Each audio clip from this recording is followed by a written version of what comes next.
Solo abrázame.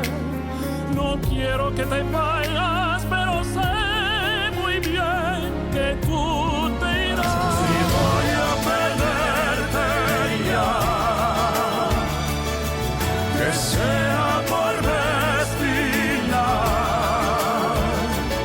Si voy a perderte ya,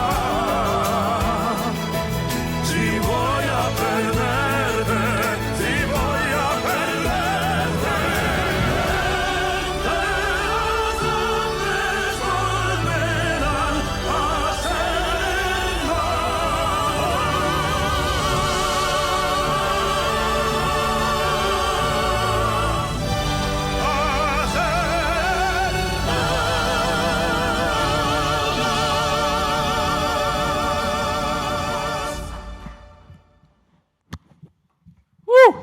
Hello. Hello, everybody. Morning. Good evening. Hello, Hi.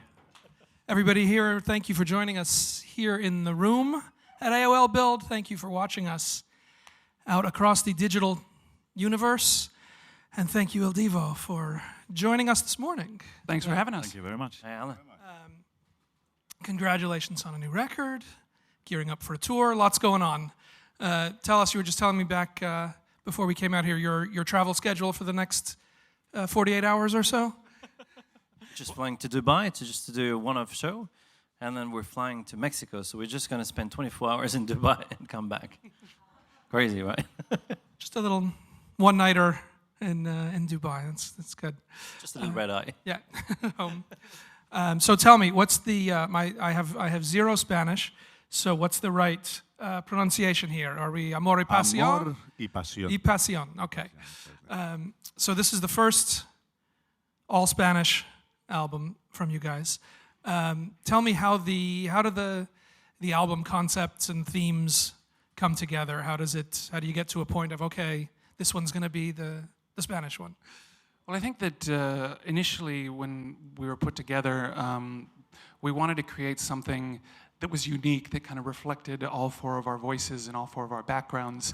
The three of us being from the classical world and Sebastian being from the pop world, and so kind of creating this hybrid fusion of pop and or classical or opera, and kind of coined the term popra in a way. But really it was more of kind of giving a sense of exoticism to these songs. And we did put many of these songs on the kind of playlist of like, we want to record Bésame Mucho. Okay, well, it didn't quite make the cut. We want to do Volver. Okay, well, that didn't quite make the cut on this album or that album. So we kind of got to the end and we said, you know, this is what we've been trying to do, lend this sense of exoticism, and it kind of really does revolve around this idea of kind of this Latin fuego romanticism. And so we got to a point where it was like, well, why not just do all of them, put them all in and see what happens? And it was actually the most natural thing we could have. It was like, why did we never do this before? These songs fit our voices so well. But is that usually how a theme or a concept comes together? I mean, is it sort of, there's things that you can sort of connect the dots and then come up with, oh, okay, that can be a way to assemble something? Well, yeah, kind of. I mean, at the moment now that we've started the campaign for this, the campaign for the album we started like a few months ago, but now we're really going straight into rehearsals for the tour, which kicks off end of this month. We are now kind of starting to think, what are we going to record on the next record, probably next year? Because that's kind of how you work on these things, you know? You brainstorm over the course of a year or 2 years. And I mean this album, the idea, as you said, the idea even to make this very specific Latin record is at least like 3 years old by now. Because it just takes time then to get all the forces together, you know. When we record a record, there's a lot of people involved. There's not just the four of us. There's our management, there's the record company, there's here the Spanish and the Latin American record company was very heavily involved in sourcing the right repertoire as well. So yeah, it's just a big process, but it's very exciting because you, especially as an artist like us, we've been in this business now together as Il Divo for 12 years. We've released so many records, and you want to challenge yourself every time again. You want to grow, you want to evolve, you want to explore different areas, you know. So it's always very exciting, this process. Was it, Carlos, a different role for you in this record as Spanish representative. Did that, was there a different place that you had to step in? The place was, obviously I knew all the repertoire more than them, of course. But what we did, we just put a list together from our side 150 songs, and then from the record company another 150. There was about 300 songs. And then we went to the studio and we were recording about 25, 30 songs, and then that's the way we choose which would be the best ones. And it was quite difficult. Obviously to put so many Latin songs or Latin melodies there, that they have so many things to say, that to put only 11, that was quite difficult. But yeah, but we did a very good job, and we are very proud, and we are even nominated for the Latin Grammys for this record. So really happy. How's the pronunciation for everybody else here? How'd they do? Well, yours is perfect. Mine I is can understand you perfectly. they're really good, I must say. ¿Cómo es mi acento? ¿Eh? ¿Cómo es mi acento? Lo has clavado. Muy bien. Habla por ti. So the thing is, because now for 12 years we're singing so much in Spanish, so they really have a very good accent. I must say that they learn first the bad words, and then and then the normal words. Guess from Usually who? usually the way it goes. Yeah. So you over the years, you guys have. First of all, you come from obviously different traditions, cultures, languages, and then you've sung in so many different languages and so many different styles. But is there a different character singing in different languages? Is there a feel to singing words in Spanish that's different than singing words in Italian, that's different than singing English? What's the, do they have those kind of identities? Really? Yeah, no, definitely. It's hard enough to speak English. My point exactly. Well, for me, when I joined this wonderful band, I had zero experience with languages. English was actually sort of difficult for me. And I must say that they had already had experiences in the past in being in the opera. It's something that's quite common to sing in many languages. And I was like, how am I going to do this? I remember being in the studio, and Carlos was helping me with the Spanish. He speaks a little bit of Spanish, right? Being from Spain. And it was sort of, strange. That was an unfamiliar territory, and I had to understand what I was talking about. And then somehow, I think over the course of the last couple of weeks or something, you get used to it and you get into it. And then we did Latin, and then after that we had to sing in Italian, and I was like, wow, my God, it's overwhelming. But now it feels absolutely natural, I think it's something we integrated in our songs. I feel used to it now, and yeah, I find that actually Spanish is probably the most, I like mixing English, it's in Spanish. I live in California and everyone speaks Spanish, so more than English. So I feel, God, now I know a little bit of English, now I have to speak Spanish, okay. But it's really nice to mix those two languages because in the way we sing, it really suits our voices, really, basically, Spanish, I find. For you guys, do you find that, again, that there's a different, outside of which you're comfortable with or come from or had to learn, but is there a different, feel to the words of the different languages? Well, for myself, I think there is definitely a different feel. As Sebastian said, having my roots in classical music and opera, and having learned French as kind of my second language, and then Italian as my second language, and then German as well. I didn't really do a lot of German opera, but the difference between French and Italian it's very, very subtle.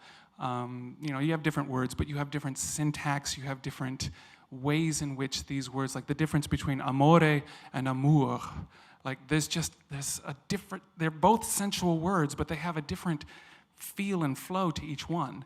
I hadn't sung in Spanish before Il Divo, so it was really interesting to learn yet another language and yet another way, another Latin language and another kind of flavor on how to express. And words ultimately are just pointers towards emotion.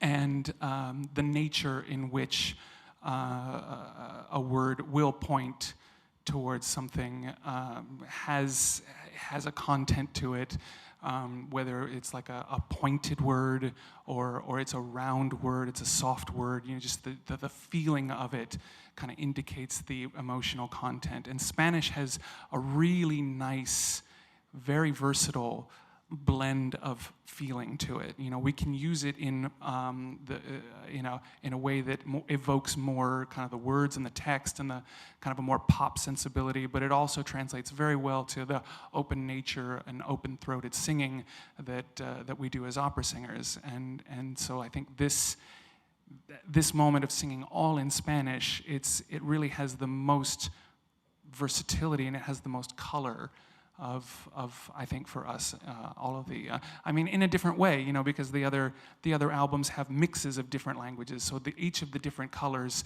show up in that way, whereas Spanish kind of can navigate between all of those. What? Can you summarize this for me? So to sum up, yes. yes.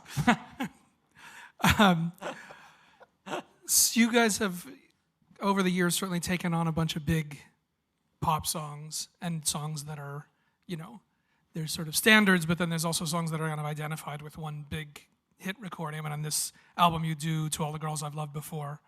How do you take a song like that where there's such a, defining sort of iconic hit version that's what everybody thinks of in their head?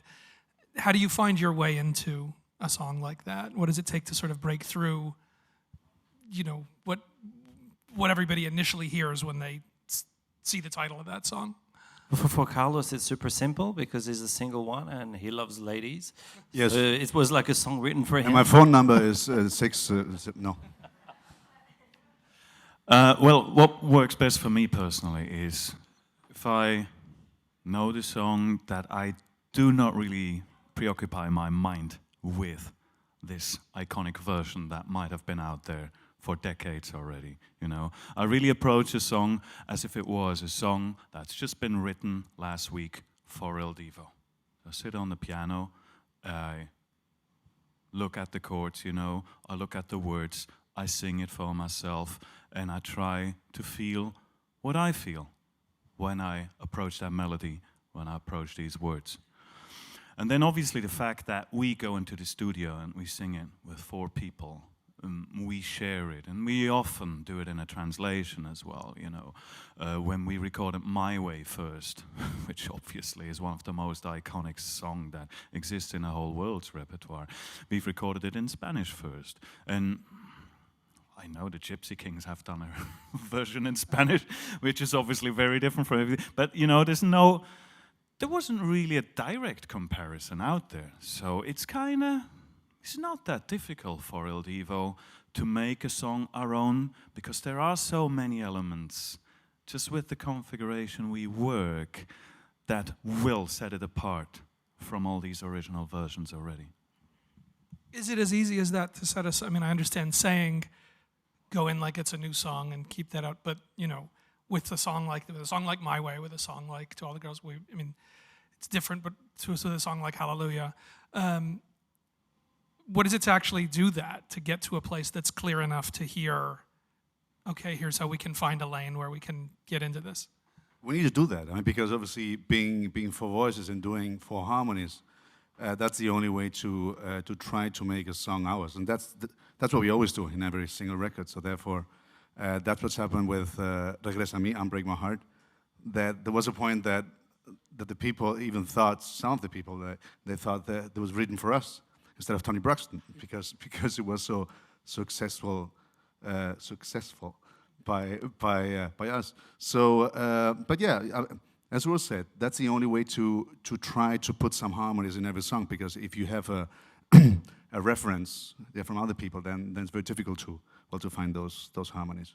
We were also very lucky to have producers that created kind of the demo versions for us that had a very unique flavor that didn't sound like any other version. So when you have just a different nature kind of supporting you than the track you're used to hearing, it brings something out of you as you in the moment of interpreting the pieces of it. And it's also, as Carlos said, we break the song up. So we share it in a way where it's like you get one line, you get two lines, he gets a phrase, whatever. So it's never like you're going into it and ever attacking the entire song. It's like there's a cooperation on so many levels that helps to kind of break it apart for us.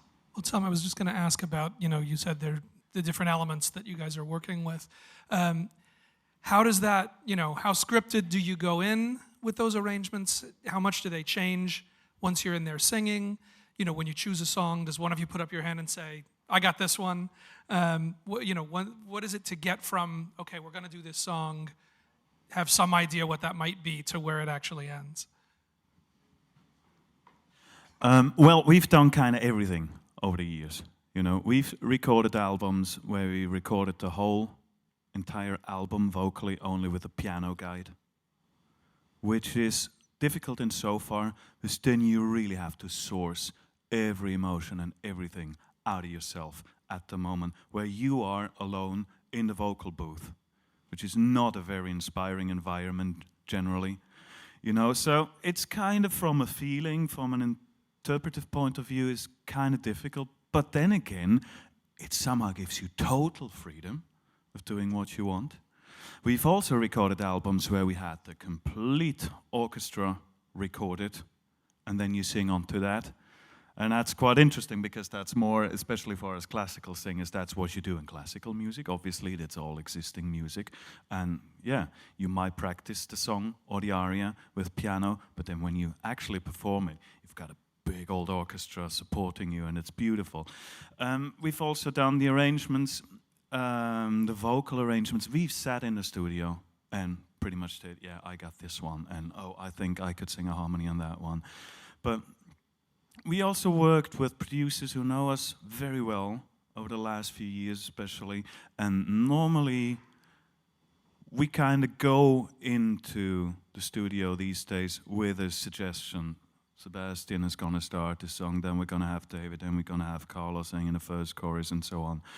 And that stuff always changes slightly once we are actually working on the piece, because it might not quite sound right, it might not be the ideal range for that voice, because obviously with the four of us and our distinctively different voices, we have got a huge range of colors at our disposal. And if we get it right, to really put the right color dot in the right place in that music, then it just leads to a great, great picture together. So it's always a bit fluent, but insofar there's no real recipe to it. And it's quite interesting, tagging on to that, one of the questions we probably got asked mostly over the last 12 years, except for what Simon Cowell like, is what is the magic of Il Divo?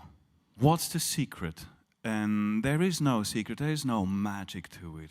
It's just the fact that the four of us, with our personalities, the way we are, the way we are passionate about music, the way we feel it individually, the way we interpret it, and bring it all together and make it one.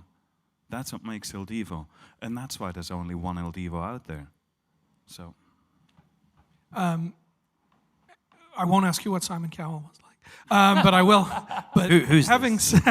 but having now sung together, you said 12 years, long time in this configuration. What's changed in the dynamic? What's when you look back at what you guys were at the beginning, how you sang together at the beginning, what comes to mind as, either within the singing relationships, within the voices, what have you sort of figured how to carve out and put back together?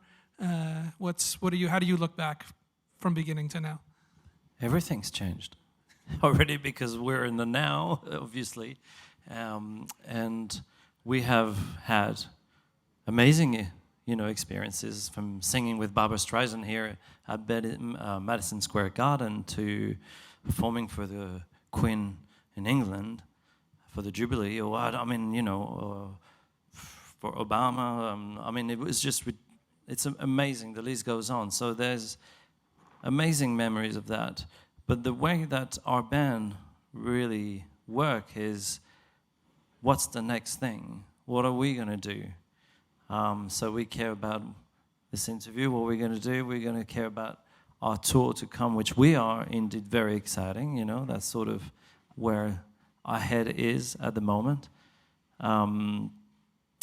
We're super happy of the evolution of the way that our music has changed over the years, because then you do a pop album, then you go a bit more classical, then you do a Latin album.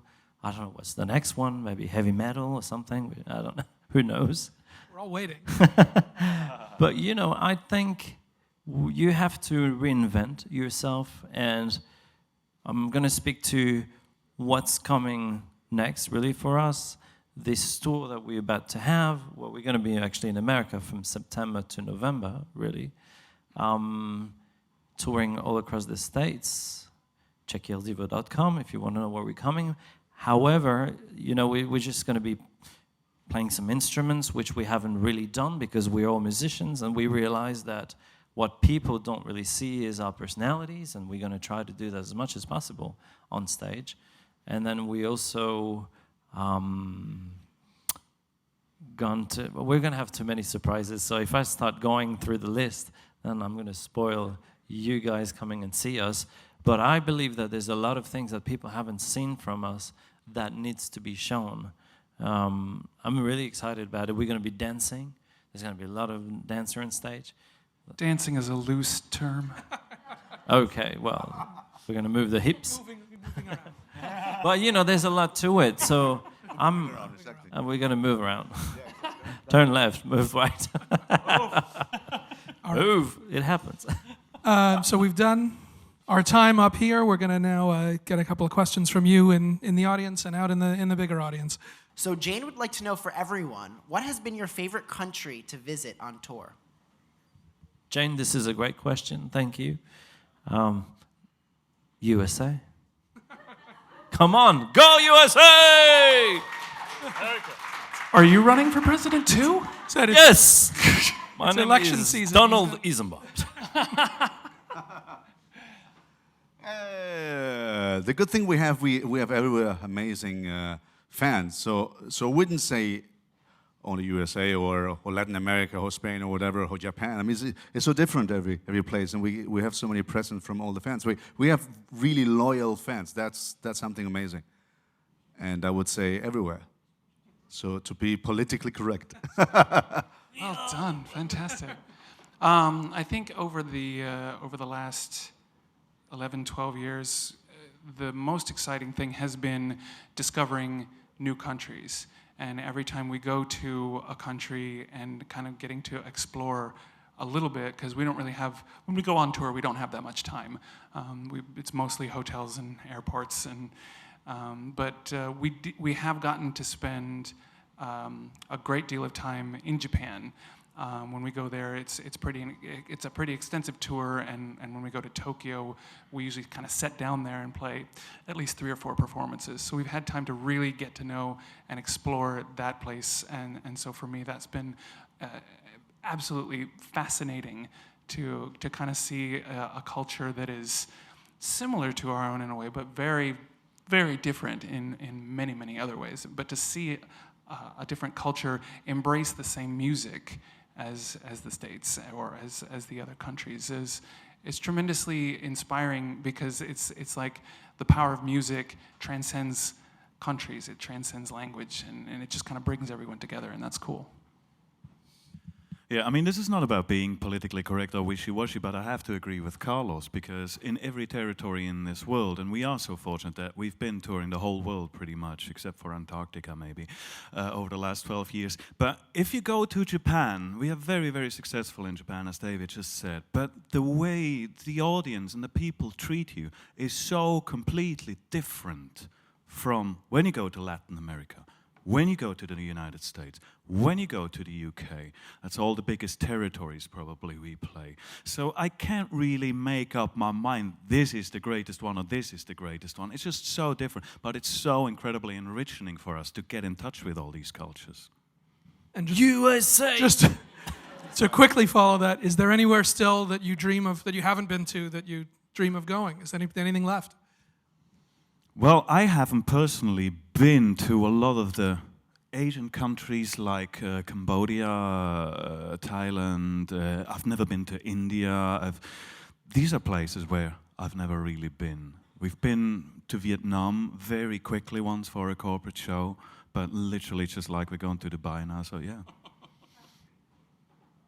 Hi guys. There we go. When you guys formed as a group, what was like a moment in your career together where you kind of realized that you had something special? It was really difficult at the beginning, of course. Imagine four guys you're throwing to the studio. They're going to say, and a guy called Simon Cowell said, look, you need to be friends for the next 15, 20 years. And those are the songs, and you're coming from your solo career. Obviously, it took us a while to know what was the sound of Il Divo. And I remember with I'm Breaking My Heart, Regresa a Mí, when we did listen to it for the first time, we thought, wow, that sounds like Il Divo sound. And then after that, after 3 years to sing number ones everywhere, I remember we were in Japan and they were putting on the screen all the awards that we were winning. Yes, and then suddenly we looked to each other and said, wow, that's amazing. I mean, yeah, close to now, how many million? 30 million, 40 million records? 100 million. 100 million. 100 million records now. Yeah. Yes, it's close to 40 million records, and yes, so many things happen, and so many women in my life, and so no. 100 millions. So I don't know how to answer that. 14 million records, 100 million ladies for Carlos. No, because I'm the only divorced one. So no, but I'm still available just in case. Okay, thank you. You put a hashtag. Yeah, Carlos, hashtag. Carlos, this desperation. Carlos hashtag. Marine is Welcome available. to the last 12 years of my life. Yeah, I know. Another 12 years to So come. if Simon says 15 years, we have to make it friends. There's only 3 years left. I know. And after that, I don't have to be your friend. No, never. Cool. Okay. Thank you very much. Just checking. It was a pleasure, French guy. Clock starts running. Now, we can take one more. With all four of you coming from 4 different nationalities, I guess, or where you're from, what's one thing you guys learn about each other, and who do you think is the lady killer in the group? Killer is a wide, broad term. I think Carlos fancies himself the lady killer for sure. What? The what? The ladies' man. The lead? Are you the ladies' man? Oh, yeah. No, women. Yeah, of course. Thank you very much, yeah. I'm just half deaf because the ladies. The thing doesn't work anymore.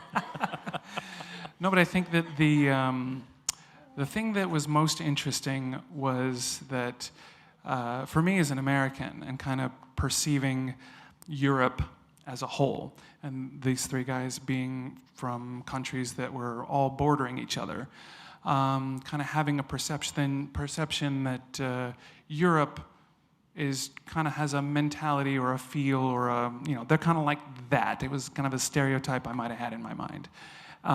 But to see the differences between French and Spain was like night and day. It was like these guys have completely different approach to life, completely different priorities about music, about women, about USA. everything, and about Sebastian Isambard for president. It's going to happen. You'll see. I'm getting my green card. so I'm He's getting excited. his green card. It's on the way. I have to make some changes to the law. And then Switzerland, I didn't really know that much about Switzerland. Good watchers in Switzerland. But Neutral.